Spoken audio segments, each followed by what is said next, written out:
No judgment. Yeah, that is pretty sad. I feel sad. I feel sad too. This whole thing about these lonely men and women, I guess, because there are men doing it too, right? Yeah. That could be gay men. Yeah, they're gay men obviously as well, because they're gay men offering their services. Right. But women and men paying money, an hourly rate for someone to talk to them. It's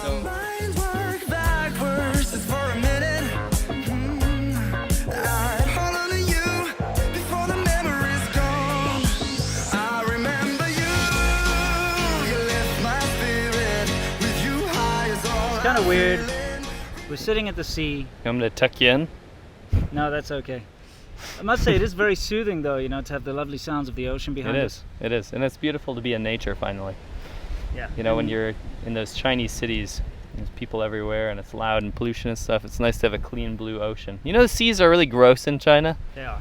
We've got footage of the beach when we went to the beach, and there's like smokestacks. And I remember that's like a nice beach in China, too. Yeah. Anyway. Yeah, you do get the nice ones, but the problem is, because of the massive population, always too many people at the beach. Right. In fact, do you know right now in Shenzhen, because of the summer holidays and the upcoming national holidays, if you want to go down to the beach area of Shenzhen, you have to register your car with the government website. And if you don't register your car and you drive down there, you get like 3 points off your license and a massive fine. And there's a reason for this. I got some clients, like ages ago, and they went down to the beach with their family. So it's like, let's have a family drive. The beach takes, in Shenzhen, to get down to the Dapeng Peninsula, it takes about an hour, maybe an hour and a half. Right. So they went down there, but so did like the entire city. Right. To come back into Shenzhen took them 7.5 hours. And you're in the city. Yeah, you're 7.5 hours. So that's why they've had to implement this ridiculous sort of, you have to, like, register your car, your license plate. They've got all the cameras and they're automated. They pick you up.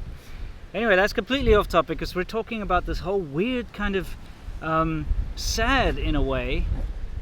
No judgment. Yeah, but it is pretty sad. I feel sad. I feel sad too.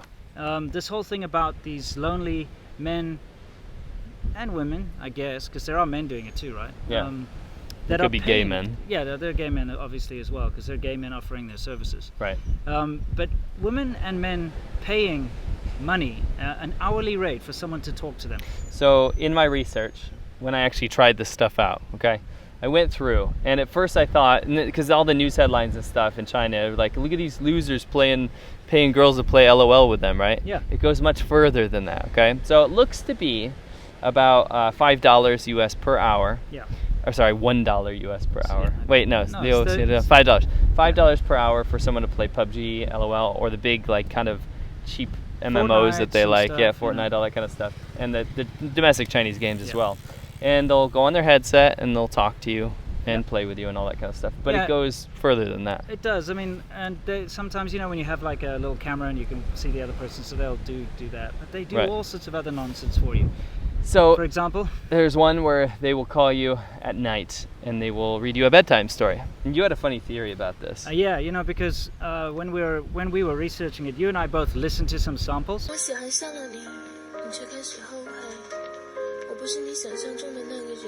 Right. And one of the girls was like, I'll do a paraphrase translation, but it was like, Master, please relax. Right. Lie down. Don't say a word and let me read you a bedtime story. Now, in my mind, I'm thinking she's clever. She probably has 40 phones open, all on mute. Because it wasn't a name, right? It was like she's Master. Just like, Master, lie down, I'll tell you a story. Right. And then she waits, and she obviously waits for everyone to like, okay type thing, and then reads the story to everyone like, good night, dude. So they also have a morning version. What is that? Yeah, it's like a wake-up call, like an alarm clock, but it kind of encourages you for the day, right? It'll be like, 老板你好，大哥。回首掏，轨道一开看不见，走位，手里干，又难受。 Okay, but basically they call you and tell you like, good luck for your day and work hard, and makes the dude feel good. Yeah, I guess that's like a nice pick-me-up, right? After their morning oolong tea or whatever the hell they're drinking, or dojang. Just makes me feel cringe. I know, but this is where it gets real cringe, okay?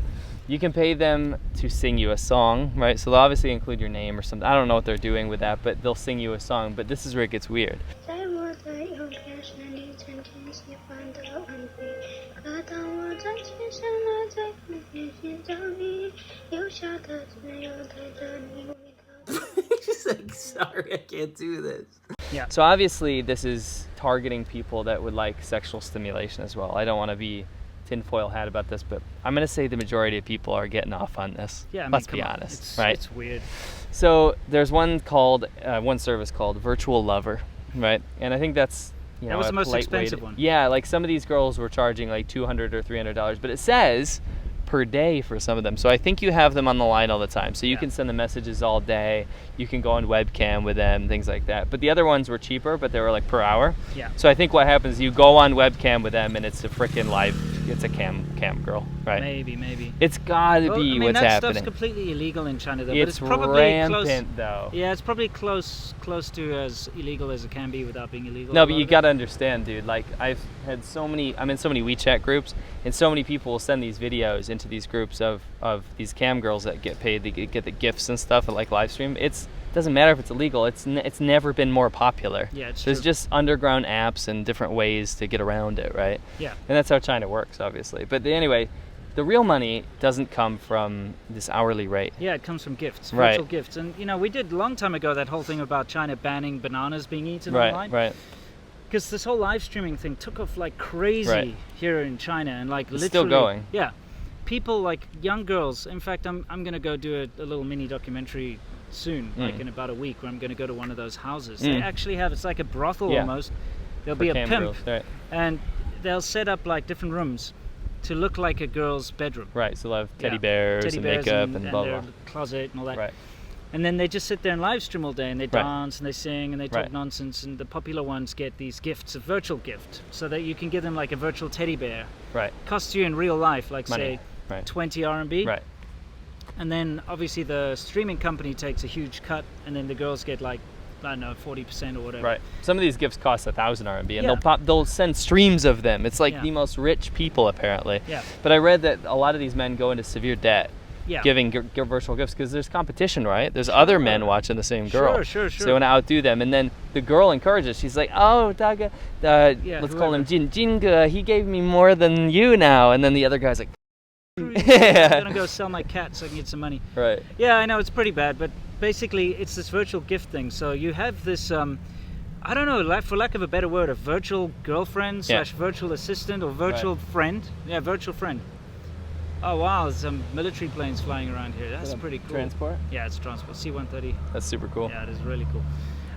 Anyway, that's the thing. It's like, it's crazy because these girls, they don't only get paid by the hour, but they get all Right. these gifts, so they can Right. make a hell of a lot of money just by putting on a disgusting, like, cute voice. Right, and it's Because bad. it's so cringe when we're hearing it. Like, they're like, 大哥，我就是你的 Yeah, you know, that kind yeah. of thing, and it's the 撒娇 nonsense. It makes 其 me 他的人觉得我是他们的，但是我是你的。 yeah, that kind. 不知道说什么好啊。来找我吧。 It's like a dying girl, like a dying cat or Yeah, something. it's terrible. They put on this cute, sexy. They think it's cute and sexy voice, but Perhaps one of the most disturbing things. yeah, I don't know what this is, by the way. What is this thing? whatever it is, it's messing up our autofocus. Kind of weirds me out a little bit. I mean, look, let's not speculate too much about Right, that because right. who knows But, what but the I real can deal is. 100% guarantee people have sex chats in China. It's a very of course, no, common I'm thing. not denying that. But what I am saying is, it's still creepy to have like a Right. 15-year-old girl Yeah. calling you Right. some sweaty weirdo sitting Right, in the it's middle like, of nowhere. ugh. It's just even I can't imagine myself having Right. a 15-year-old girl calling me in the morning to say, "Good morning, master. You know, Right. have a good day." It makes me feel cringe and dirty Right. and This is all spurned from Japan. This is a copy of Japan, really. Yeah, They Japan have does these that kind of services where these guys will go and they'll pay to get cuddled. They'll pay to do. They probably have a similar service, to be honest. But I was surprised that it happened in China because China seems more of a forthright country. It's not as like society doesn't squash you into being shy and being not unapproachable to women and things like that. I don't think that matters. You know, in China, people will do anything for money. True. So if there's a chance to make money, they'll make it worthwhile, and it's cheap. Don't forget, it's cheap. It's Yeah, not it's like very in places cheap. like Japan. No, it's much cheaper. So you can have a loser high school guy who's never even spoken to a woman in his life pay 40 RMB, his lunch money, for an hour's worth of like chat with a girl. Right. You Or know. whatever it is. Yeah. Yeah, whatever it is. So Anyway, I find it fascinating. I also find it really sad. And actually, I think it's a symptom of the way that, you know, the future is going in terms of technology and what people that don't want to put themselves out there are not pressured into doing it anymore because they have outlets like this. Yeah. Right. And I think we've seen this with everything. Online dating. Right. It makes life easier. Right. And it gives tools to people who don't naturally have confidence or good looks or anything like that. It gives the tools to them. Right. But at the same time, like you say, it takes away the motivation to actually get fit or to, you know, like look Talk after to your girls. appearance, Right. appearance, not parents. That we're getting onto that soon. But yeah, it is a bit sad. Right. It's a bit sad. Anyway, Yeah. I think we've talked enough about this. I think we have. So, anything you'd like to say before we sign off? What do you guys think in the comment section? What do you think? Do you think this is sad, or do you think it helps a lot of people out have a human touch that they might not have previously, you know, or like in the, you know, before this technology? Let me know in the comments, and subscribe if you want to see more videos like this, and give us a like if you like it. Yeah, sure. And if you have spoken to a girl in your life, a real one or not, we love you all the same. Like, quite honestly, because I always like to root for the underdog, you know. Sure, sure. I got a soft spot for troglodytes, you know. You've So, said this, yeah, I know I have. But the thing is, like, so if you're a trog or not, we love you all the same. Until next time, you know the drill. As always, guys, stay awesome and don't talk to underage girls in a sexy way because it's weird. Good advice. We've been talking a lot about the streaming stuff, but if you really want to see what the deal is, I was lucky enough to actually go and visit a company that does this. And I've no idea why they agreed, but they let me come in and film their streaming girls doing their thing and talking to them, and they explain the whole industry. It's quite fascinating. So if you get a chance, go over and check my new documentary, Stay Awesome China. Thank you so much for watching, guys. And don't forget, we have a new schedule, which means a new ADVChina video every single Monday at 1 p.m. Eastern Standard Time. Not only that, you can check out a Lao 86 video at 1 p.m. Eastern Standard Time on Wednesday. And don't forget, Friday, just before the weekend, time to crack open a beer. You can watch a SerpentZA video, also 1 p.m. Eastern Standard Time. So don't forget, every week you get 3 videos from us.